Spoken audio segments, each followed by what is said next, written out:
Selamat bertemu kembali untuk anak didik kami semua. Pada kesempatan ini kita akan melanjutkan pembelajaran kita pada materi Sabda Bahagia. Adapun yang menjadi tujuan pembelajaran kita pada materi ini adalah supaya kamu semua mampu untuk memahami bagaimana ajaran Yesus tentang Sabda Bahagia, sehingga juga dengan itu kalian nantinya bisa mengusahakannya dalam kehidupan sehari-hari.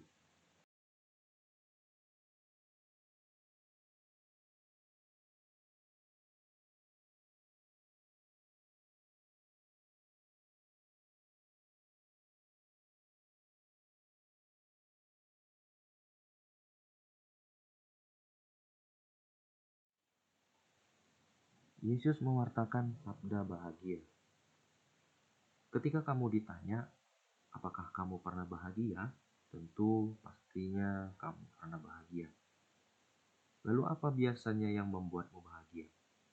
Apakah karena punya uang banyak? Bisa makan makanan yang enak? Punya pasangan yang keren? Memiliki kedudukan dan pendidikan yang tinggi? Kesehatan yang prima? Atau penampilan yang oke? Tentu salah satunya kamu pernah mengalaminya.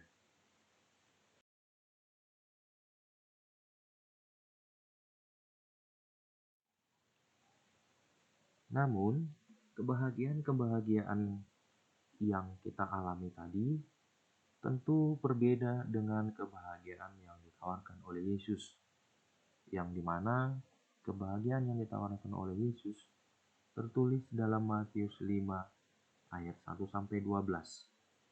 Lalu apa artinya miskin di hadapan Allah, lemah lembut, lapar dan haus akan kebenaran, murah hati, suci hati, membawa damai, dianiaya oleh sebab kebenaran, dan dicela dan dianiaya. Berdasarkan sabda bahagia yang tertulis di dalam Matius 5 ayat 1-12, kita bisa menemukan ada 8 sabda bahagia. Yang pertama, berbahagialah orang yang miskin. Yang kedua, berbahagialah orang yang berduka cita. Yang ketiga, berbahagialah orang yang lemah lembut. Yang keempat, berbahagialah orang yang lapar dan haus akan kebenaran. Yang kelima, berbahagialah orang yang murah hati. Yang keenam, berbahagialah orang yang suci hatinya. Yang ketujuh, berbahagialah orang yang membawa damai. Dan yang kedelapan, berbahagialah orang yang dianiaya oleh sebab kebenaran.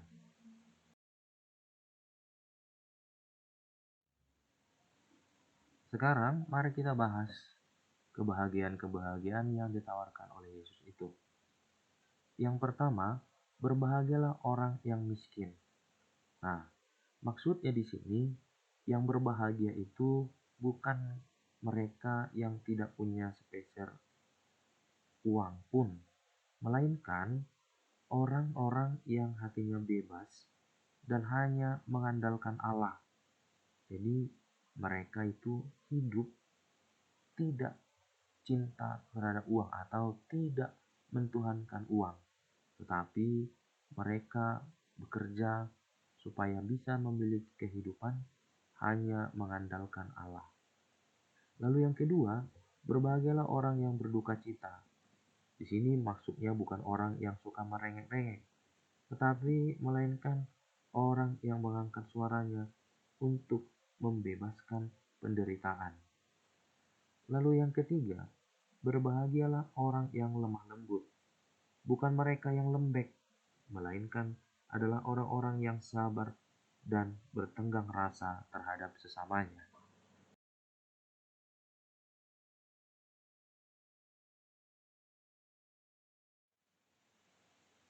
Lalu yang keempat, berbahagialah orang yang lapar dan haus akan kebenaran.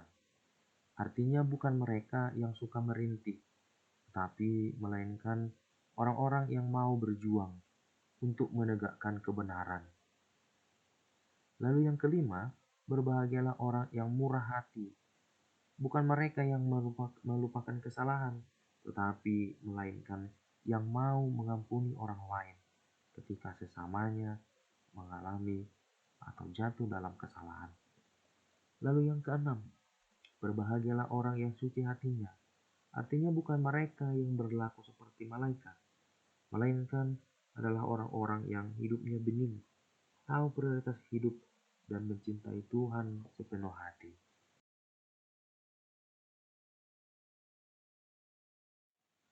Sabda bahagia yang ketujuh, berbahagialah orang yang membawa damai. Artinya bukan mereka yang menghindari pertentangan, tapi melainkan orang yang menghadapinya secara jujur. Lalu yang kedelapan, yang terakhir, berbahagialah orang yang dianiaya oleh sebab kebenaran. Artinya bukan karena mereka menderita, tetapi melainkan karena mereka mencinta. Anak didik sekalian yang terkasih, sebenarnya ada yang mengira bahagia itu sama dengan memiliki uang yang banyak atau mungkin memiliki harta kekayaan, sehingga banyak orang berlomba-lomba mau mengumpulkan uang sebanyak mungkin. Bahkan mereka menghalalkan segala cara, misalnya dengan cara mencuri, korupsi, menipu orang lain, merampok, mencopet, dan masih banyak lagi cara-cara yang lain, yang dimana cara-cara itu adalah cara yang tidak baik demi untuk memiliki uang yang banyak.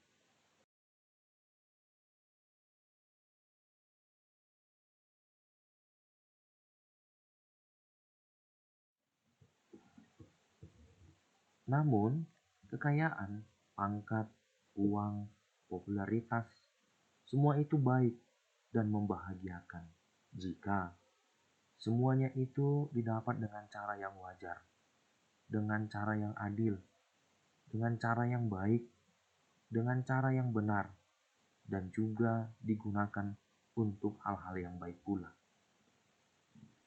Hal itu dapat membahagiakan, tetapi harta kekayaan itu sifatnya sementara, tidak abadi, tidak ada selamanya.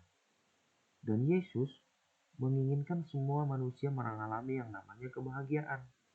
Kebahagiaan seperti apa? Mengalami kedekatan dengan Allah, misalnya.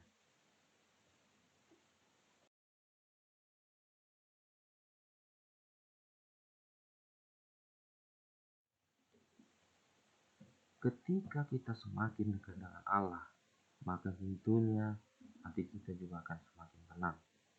Ketika kita semakin dekat dengan Allah, maka semakin jauh keinginan-keinginan kita untuk berbuat jahat dan untuk berbuat curang.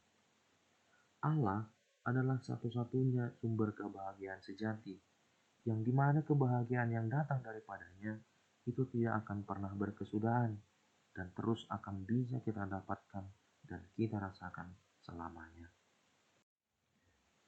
Nah, anak-anak didik kami sekalian, sekarang marilah kita coba untuk menuliskan tindakan-tindakan yang bisa kamu lakukan untuk menghidupi 8 sabda bahagia tadi. Di sini telah dibuat ada 8 nilai sabda bahagia. Yang pertama, miskin di hadapan Allah. Yang kedua, berduka cita. Yang ketiga, lemah lembut. Yang keempat, lapar dan haus akan kebenaran. Yang kelima, murah hati. Yang keenam, suci hati. Yang ketujuh, membawa damai. Dan yang kedelapan, dianiaya oleh sebab kebenaran. Maka sekarang tugasmu, tuliskanlah apa saja tindakan-tindakan yang bisa kamu lakukan sesuai dengan nilai-nilai sabda bahagia yang diungkapkan Yesus dalam kitab suci tadi. Demikian pembelajaran untuk hari ini. Semoga kiranya apa yang telah saya sampaikan bisa kita mengerti dengan baik. Sekian dan terima kasih.